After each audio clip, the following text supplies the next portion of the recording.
Chris Redfield.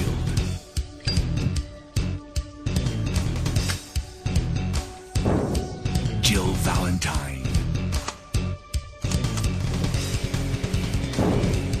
Barry Burton.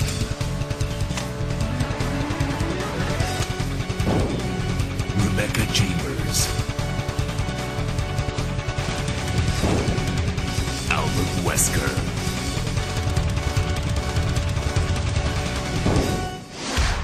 Resident Evil. Hello and welcome back to Afterglow, episode 59. And of course, I'm sure you can tell from this intro, we are covering Resident Evil on the PlayStation 1. But I had to call in some help for this one, because while I did play this game later in life, I don't have many childhood memories from it, because I only managed to borrow it for a couple weeks, and I had to give it back. None of the rental stores in the area had it.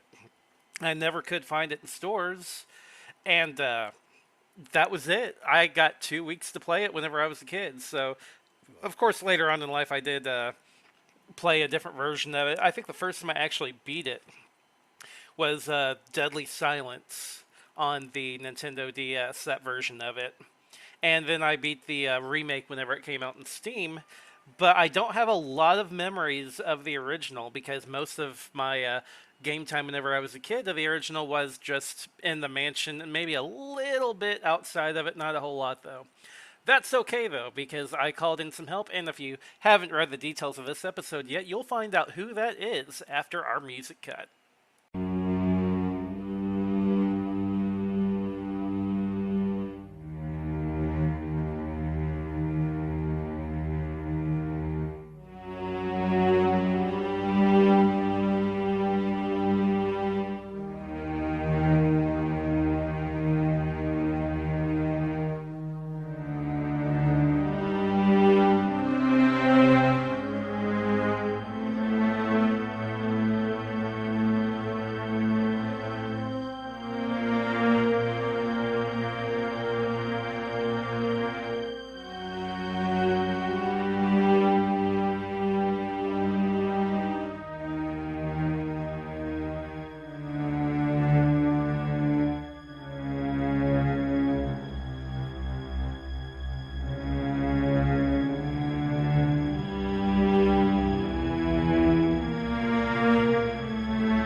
Alright, and welcome back. Like I said in the intro, we're going to be covering the original Resident Evil to a degree, because this game had like 3 or 4 different versions that came out for the PlayStation 1.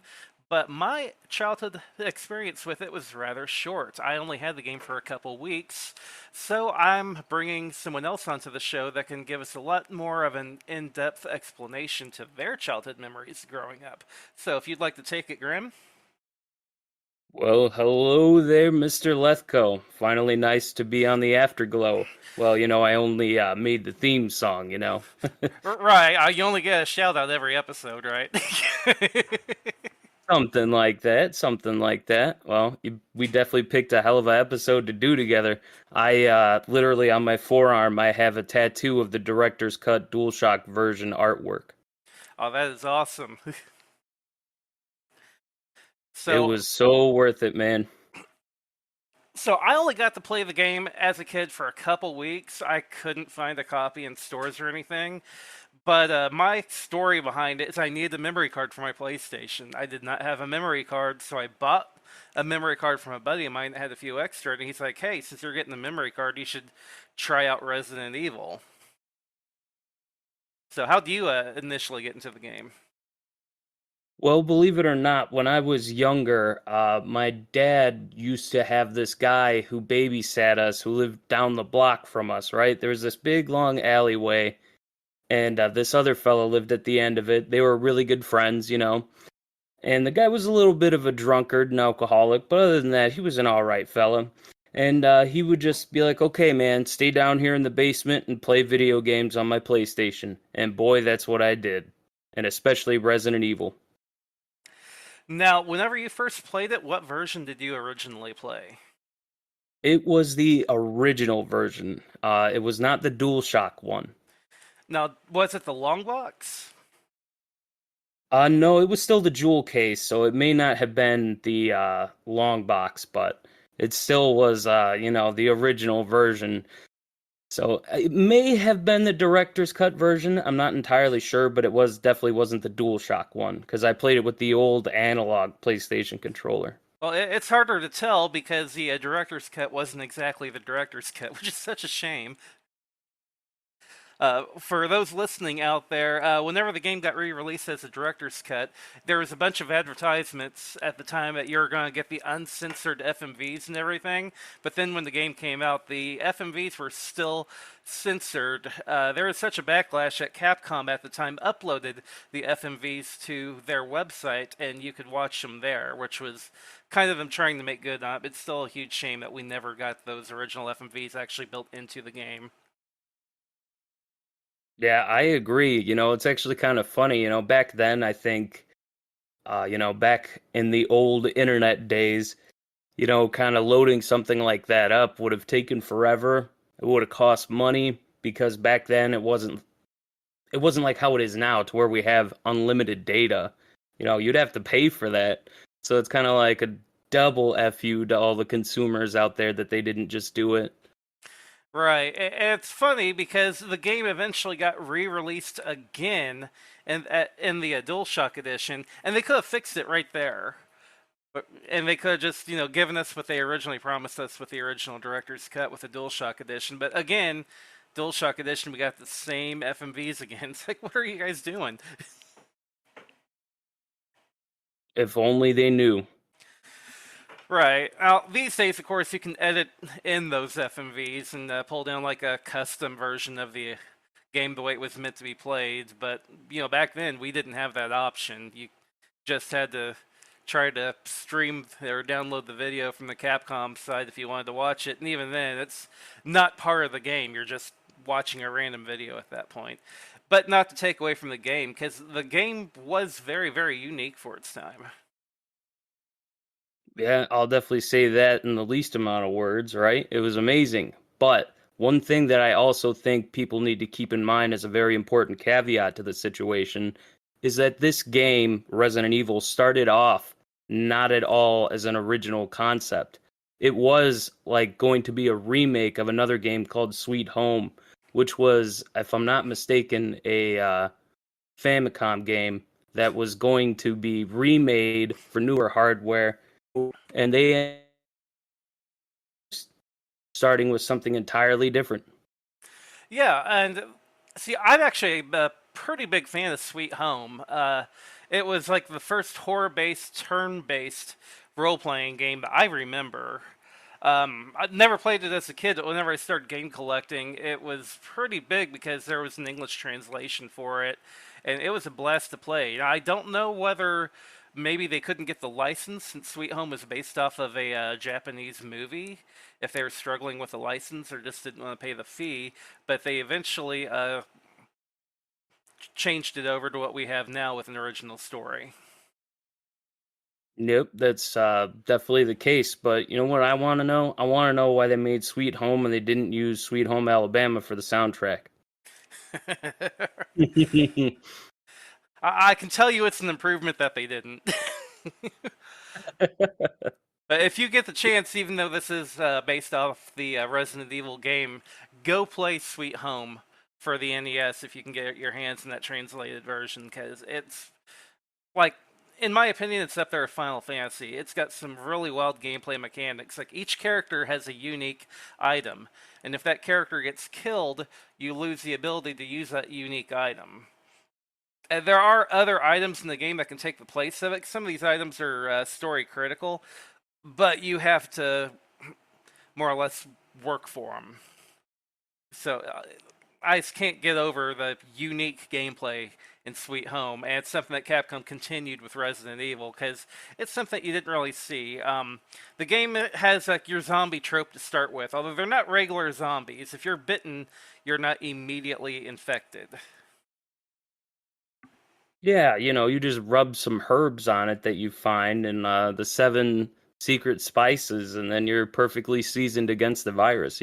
It's perfect. Just get yourself some Kentucky Fried Chicken, rub it on your neck, you're good to go. Well, you got to grind it up first with the herbs, man.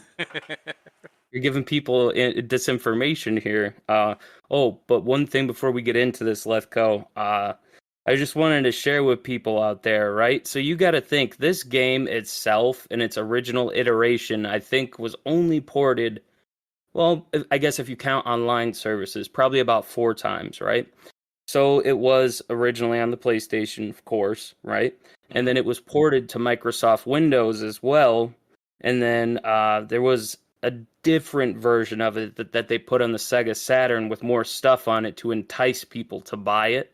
Right. And then they also put it on the Nintendo DS, and that also had, an original way to play it, or the Rebirth mode, which had, touch input commands and stuff like that, where you could stab a zombie with a knife with your touch pen, what every kid in 2007 wanted.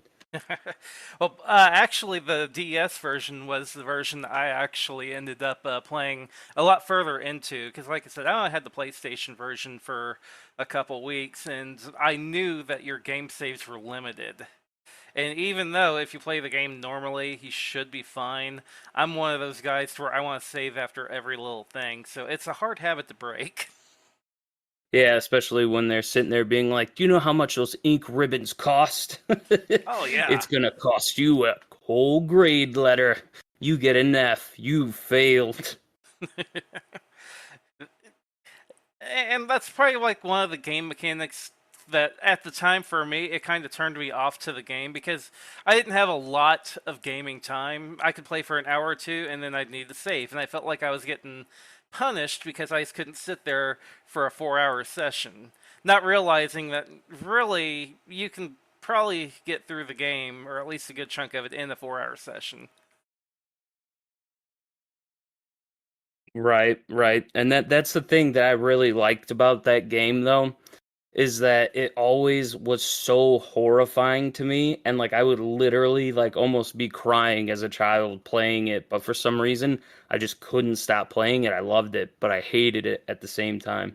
So which character did you play as?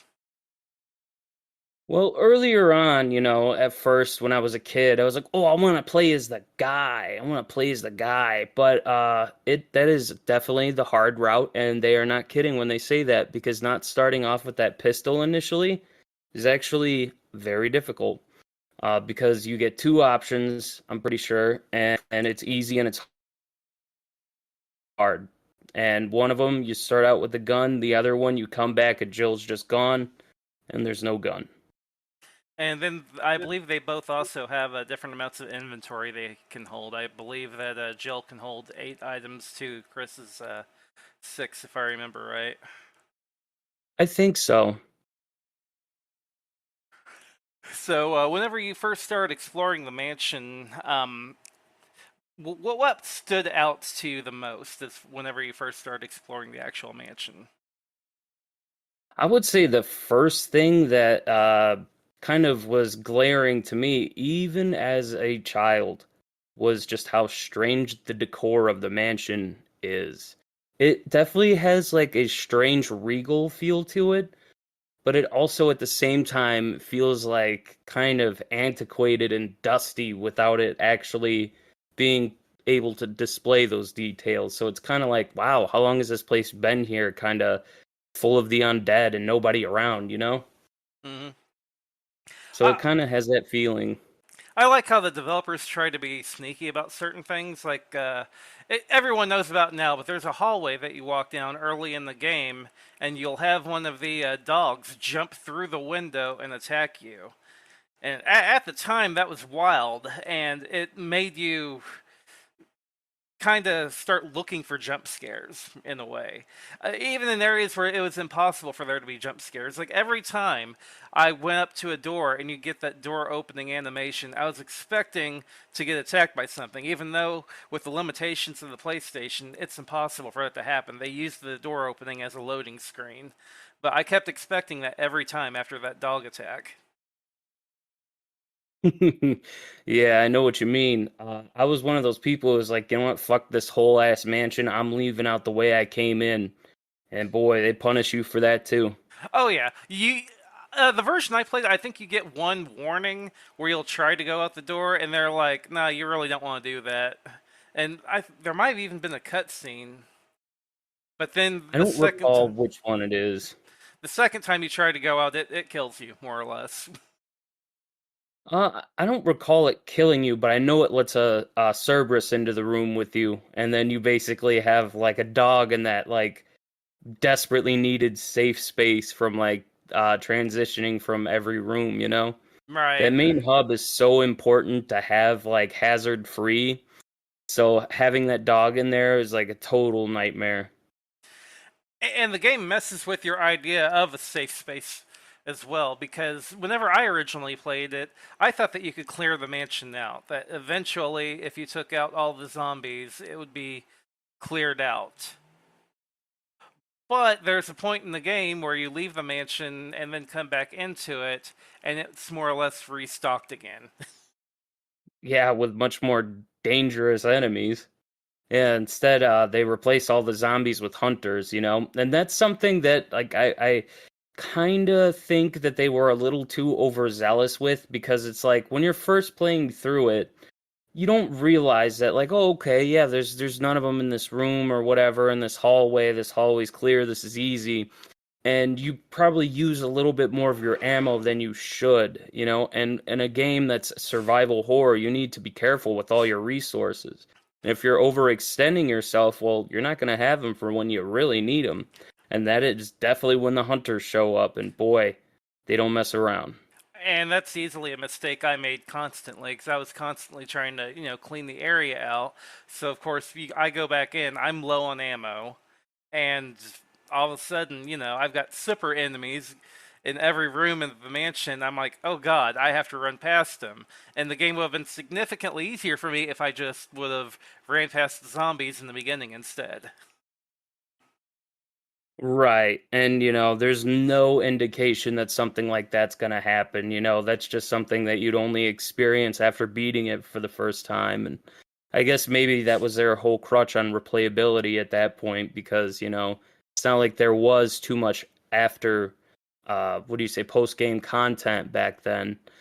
They did fix that with the Sega Saturn version, but that was pretty much the only one that did that without, like the gimmick of like, oh, well, you can look different while you do it now, or something like that, you know? Right. In my opinion, the game kind of plays like a Metroidvania in a way, because you have to find items to unlock new areas of the map.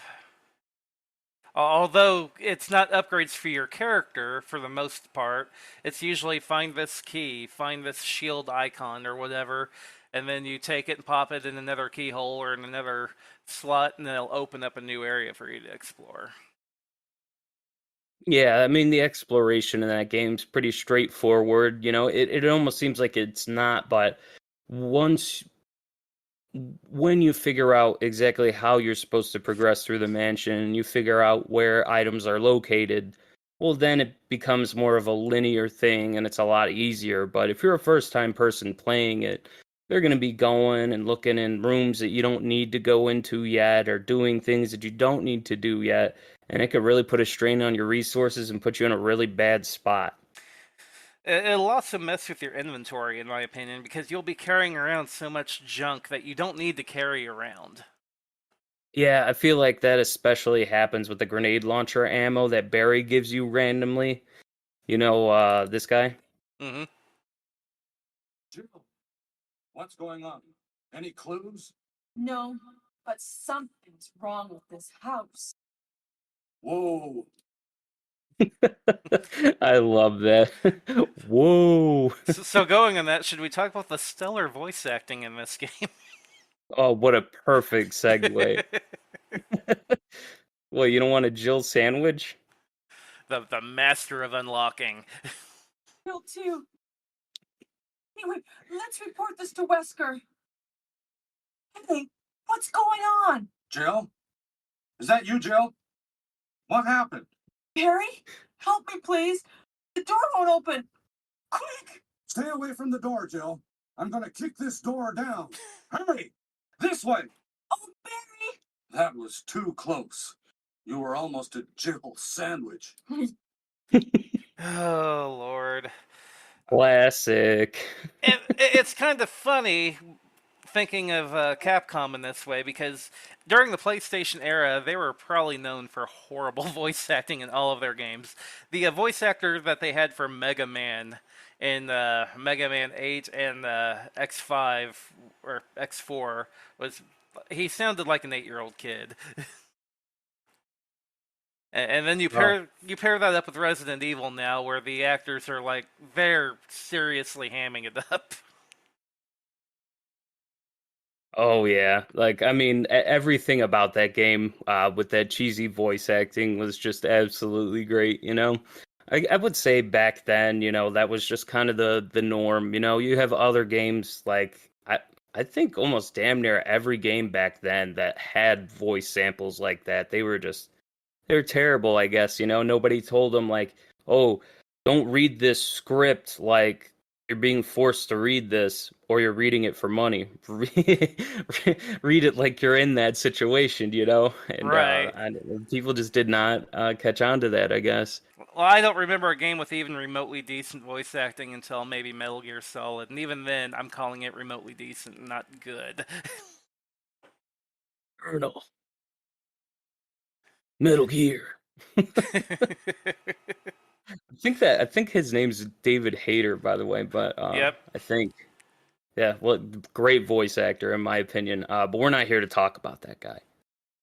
The Definitely a one great thing, actor, though. yeah. But what one other thing I was going to mention, right? When I was a kid and I used to play this, right? There are so many times that I would just sit there and be so scared out of my wits playing this game that like sometimes I would sit there and be afraid to go to the bathroom at night. Like just so many all these reasons that I should not have played it and I still played it anyway. And I feel like it definitely made me stronger as a person, and it definitely made me a lot better at problem solving, you know? Even now as an adult, I often think to myself, like, wow, you know, a lot of different things and concepts that you see in that game and you learn from doing things like that, it really can, like, help develop you into, like, a smarter person who actually thinks about things in an abstract way, like looking at items and turning them in those three dimensions like you do in the 3D viewer in the menu in the game, and you kind of become a little bit more inquisitive about things no matter what it is or where, you know, and that translates into real life as well. Right, like if you want to kill a plant, it's always more efficient to use herbicide than it is to shoot bullets at it. Yeah, you know, so what if you use Roundup and get Hodgkin's lymphoma? It's fine. I did enjoy that game a lot for just the fact that you would have to put stuff together. It wasn't just go from point A to point B like a lot of games in that era were. I mean, to a degree, you could almost see it as an open world experience, smaller than a lot of the open worlds these days, but it didn't just directly tell you, you know, hey, here's your goal, get there. You had to explore and figure it out. Exactly. And I feel like a lot of that, it's almost like sometimes the journey beats the destination, right?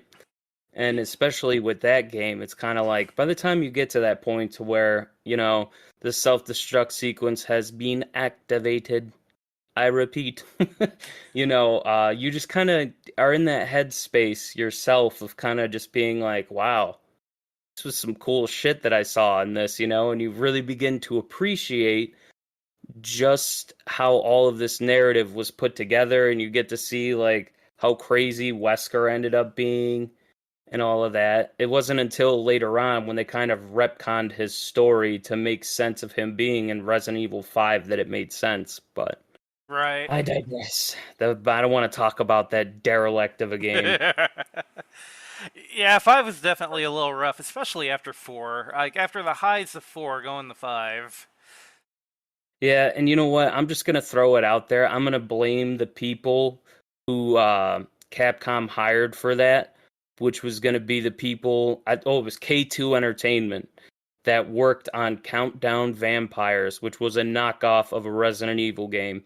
And they hired those people to go and work on it. And guess what? It became like one of the worst narrative Resident Evil games of all time. It's awful. At least they made up for it with 7. In my I'm gonna opinion, have at to least. disagree with you. I really enjoyed 7, but, maybe it's not for everyone. I almost feel like I could be like, the Trump of the Resident Evil people and just be like, make zombies great again. Well, the But dude, zombies were so different in Resident Evil 1 than, like, when I think of zombies, I think of if it bites you, you're infected and you're going to turn into a zombie. Whereas the ones in this game don't have that at all. Like, you can take a few bites and you'll be fine. Which almost goes against the story, in my opinion, with the whole T-virus thing. 'Cause you would think if you're bitten, oh, you have the T-virus, you're infected. I guess so, but I guess not. But Right. they do later on retcon that, and then that is the case, where if you get bit, that's it.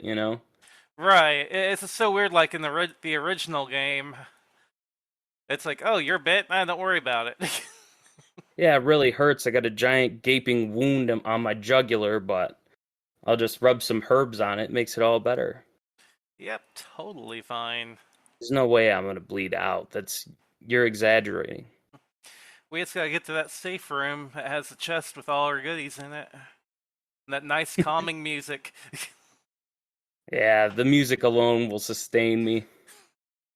And there's a bed for one in there, even though you've got another member of STARS in there with you. Yeah, you know what's one thing that always kind of creeped me out is always like beds in those games that are like disheveled. You know what I mean? Because it's almost like, oh, what happened to that person who was laying on that bed? Just, Right. It's like, I think I'll and it's sleep like, on the oof. floor. Hey, you want to talk about having the worst morning ever? I'm pretty sure they could contend with that. You know. Right. Plus that, and then one other thing I would like to take a side note to talk about. I don't know how well you have any of these things memorized or how you even felt about them, but what about the memos and notes and things scattered around that you read? Itchy. Tasty. X8. My favorite note was definitely the one from the guy who got infected and was slowly succumbing to it. I thought that was done excellent. Yeah, yeah. I will agree. The only one I liked more than that was it's the one you find in that one room with the aquarium, and there's basically a guy saying about how he knows his wife won't probably ever read the note that he's writing, but he knows he can hear them like trying to get into the room that he's in, and presumably he's the one that's outside of the room that you kill when you come in, and presumably his attacker is in the one in the hallway out before that. So you can kind of put that together in a way, and it's just him apologizing to his wife, and how he knows he's never going to see her again, and they never should have been meddling with the things that they were doing. And Yeah. it's just really, really cool how even back then they had a way to kind of sow this kind of like disconcerting fear, you know? It was really excellent world building.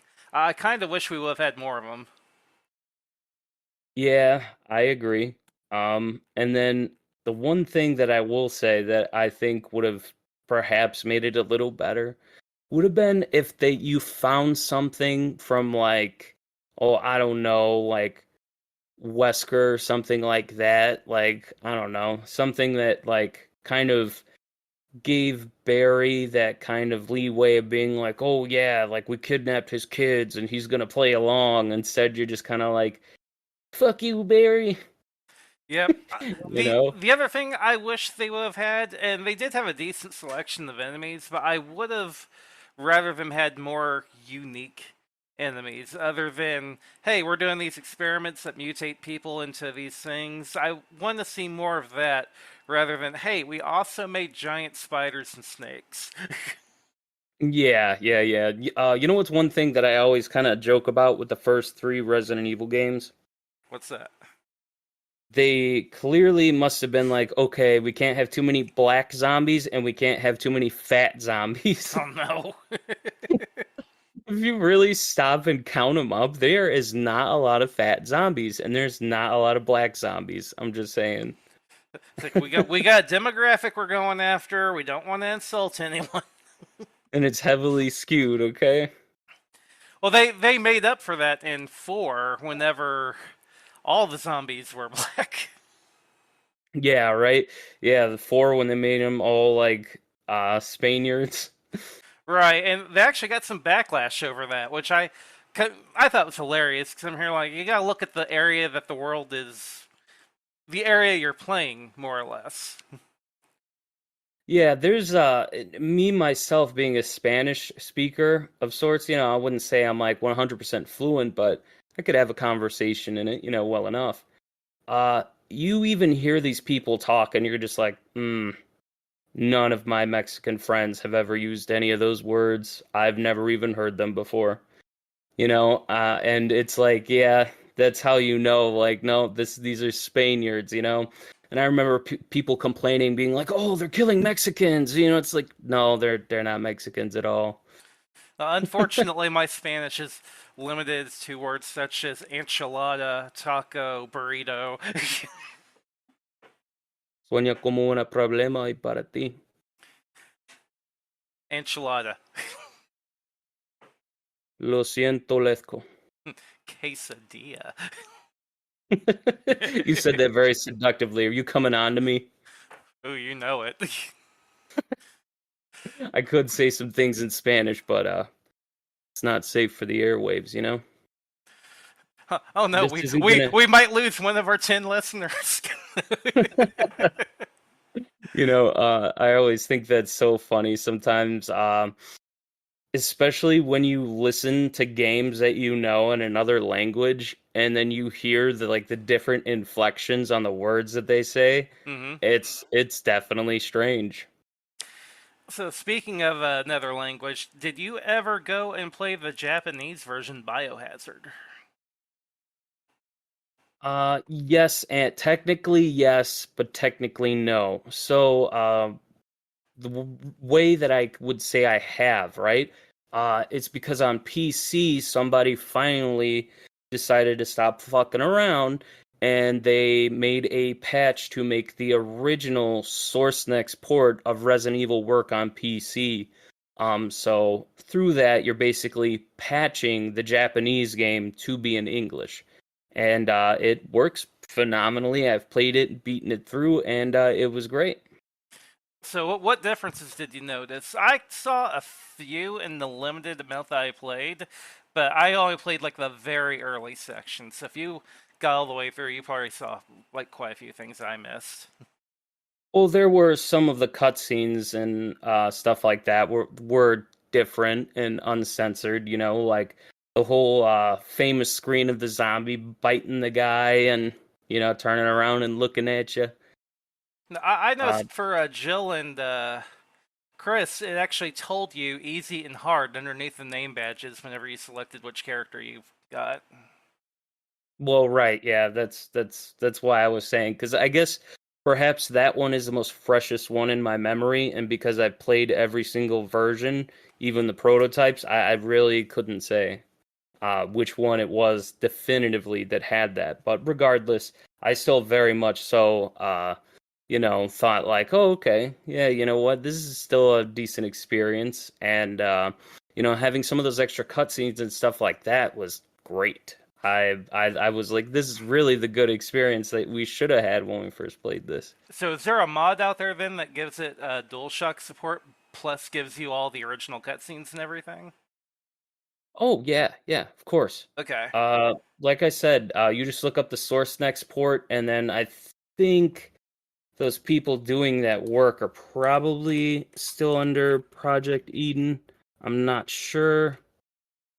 Um, I don't know. Maybe not.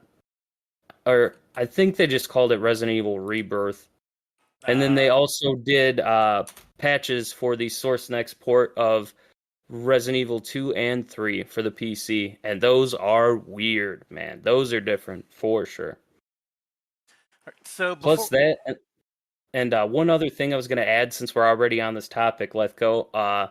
You also can get mods to increase the resolution of those FMV cutscenes and the games themselves. So you can play them in like 4K fidelity, and it is breathtaking how beautiful Sweet. they are. Although some of the textures get a little messed up, but it's worth the price of being able to read some of those signs in the background. As far as I know, I want to say these were all done with, AI and stuff like that used to upscale it. But, if I was going to use AI for one thing and one thing only, it would probably be just that. Well, before we go to wrap it up, do you have any other distinctive memories playing the first one that you want to talk about? Oh, yeah, definitely. I remember one time, it was a summertime, right? And it was probably about 6 or 7 p.m. And I want to say I was about maybe 8 or 9 years old. And, my brothers were outside playing with their friends. I was inside playing the game. I'd just gotten the MO disc from the upstairs area, after going through, the elevator and all that. And I was like, oh man, cool, I'm finally getting somewhere here. And I just remember, like, just turning a corner and just not having any ammo left.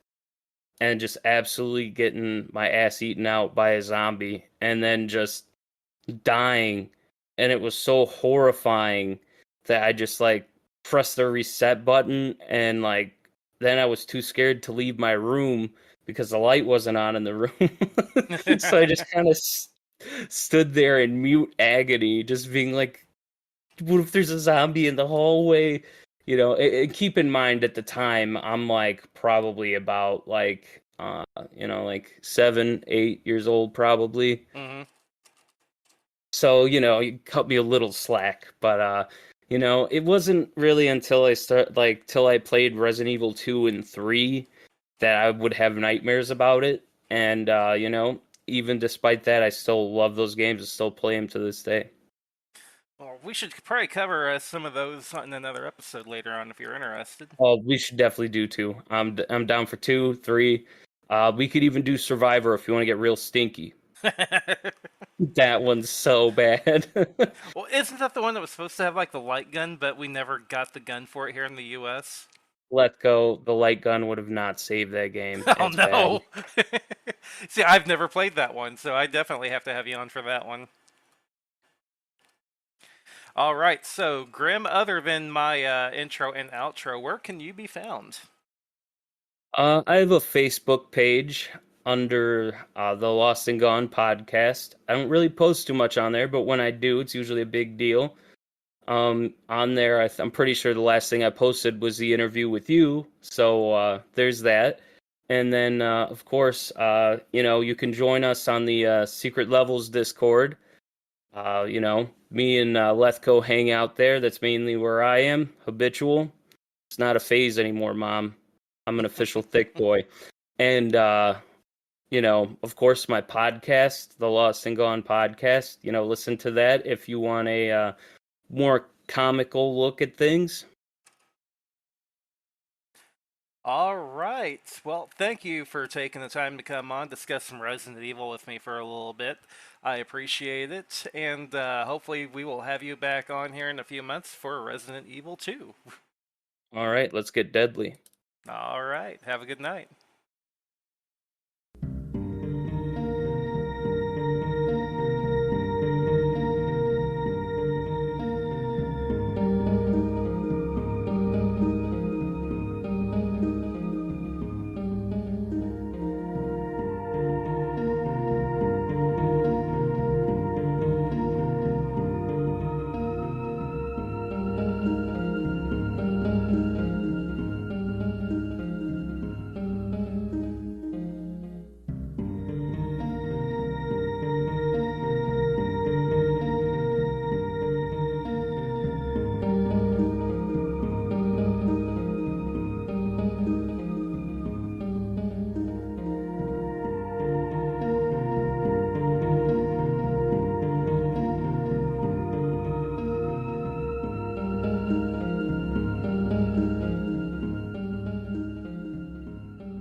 The triggering system has now been activated.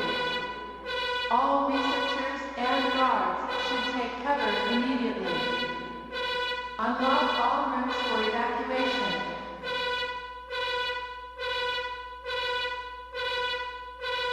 The triggering system has now been activated.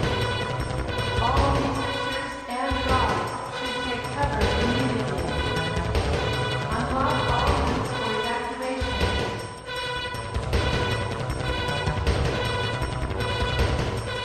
The triggering system has now been activated. All researchers and guards should take cover immediately. Unlock all rooms for evacuation.